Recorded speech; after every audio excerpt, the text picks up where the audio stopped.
موت کے علاوہ کوئی حقیقت نہیں ہے. سکون صرف خدا کی ذات دیتی ہے. بہت سارے لوگوں کی زندگیوں میں راحت پہنچانا اور ان کے چہرے پر مسکراہٹ بکھیرنا ہی اصل زندگی ہے. دنیا کی مشہور ترین فیشن ڈیزائنر کرسٹا روڈریگز نے کینسر کے مرض میں مبتلا ہونے کے بعد ایک تحریر لکھی. یہ تحریر آپ کو سوچنے پر مجبور اور حیران کر دے گی اور بہت سارے راز کھول دے گی آپ کے سامنے. میں نے بھی جب اس تحریر کو پڑھا تو میں بھی حیران رہ گیا. کرسٹا روڈریگز نے لکھا کہ میرے گیراج کے اندر دنیا کی سب سے مہنگی ترین اور برانڈڈ کار موجود ہے، لیکن میں اس پہ سفر نہیں کر سکتی کیونکہ اب میں ویل چیئر کے اوپر ہوں.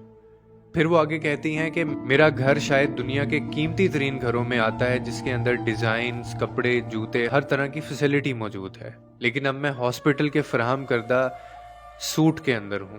پھر وہ کہتے ہیں کہ میرے بینک کے اندر اچھی خاصی رقم بھی موجود ہے، لیکن اب اس رقم سے مجھے کوئی خاص فائدہ نہیں ہو رہا. پھر وہ کہتی ہیں کہ میرا گھر ایک محل کی طرح ہے، لیکن میں ہاسپٹل کے اندر ڈبل سائز کے بیڈ کے اوپر پڑی رہتی ہوں.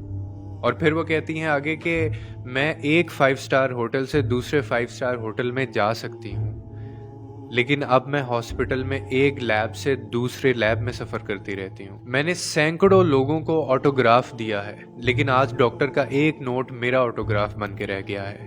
پھر وہ کہتی ہیں کہ میرے بالوں کو سجانے کے لیے میرے پاس 7 سے 8 بیوٹیشنز موجود تھیں، لیکن آج میرے سر پہ ایک بھی بال موجود نہیں ہے. اپنے پرسنل جیٹ کے اندر میں جہاں چاہوں وہاں سفر کر سکتی ہوں، لیکن اب ہاسپٹل سے اس کے کوریڈور جانے تک مجھے 2 افراد کی مدد لینی پڑتی ہے. اور پھر وہ کہتی ہیں کہ میں دنیا کی ہر وہ چیز خرید سکتی ہوں، کھا سکتی ہوں، لیکن اب ہسپتال کے اندر میری خوراک صرف 2 گولیاں اور ایک نمکین پانی سے زیادہ کچھ نہیں ہے. یہ گھر، یہ فرنیچر، یہ پیسہ، یہ دولت، یہ گاڑیاں، یہ برانڈز، یہ سوٹ، یہ ڈیزائنز اور شہرت، ان میں سے کوئی بھی میرے کام نہ آ سکا.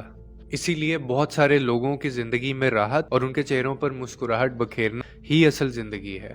اور بے شک آپ کی زندگی میں جتنی مرضی آسائشیں اور جتنا مرضی کچھ آ جائے، لیکن اگر وہ آپ کے نصیب میں نہیں ہے، اللہ نے آپ کے نصیب میں نہیں لکھا، وہ آپ کو نہیں مل سکتا. آپ کا ہو کر بھی آپ کو نہیں ملے گا. اور اسی لیے ہمیشہ دعا اپنی صحت کی کیا کریں، ہمیشہ دعا اپنے نصیب کی کیا کریں کہ جو چیزیں آپ کو ملی ہیں، جو خوشیاں آپ کو ملی ہیں، اللہ تعالیٰ وہ آپ کو نصیب بھی کرے، آپ کو وہ خوشیاں منانا نصیب بھی کرے. آپ کو یاد ہوگا کہ پرانے زمانے میں سب سے بڑی دعا یہی دی جاتی تھی کہ اگر ہمیں خوشی کوئی بھی ملتی تھی تو ہمیں کہا جاتا تھا کہ اللہ تعالیٰ یہ خوشی تمہارے نصیب میں کرے.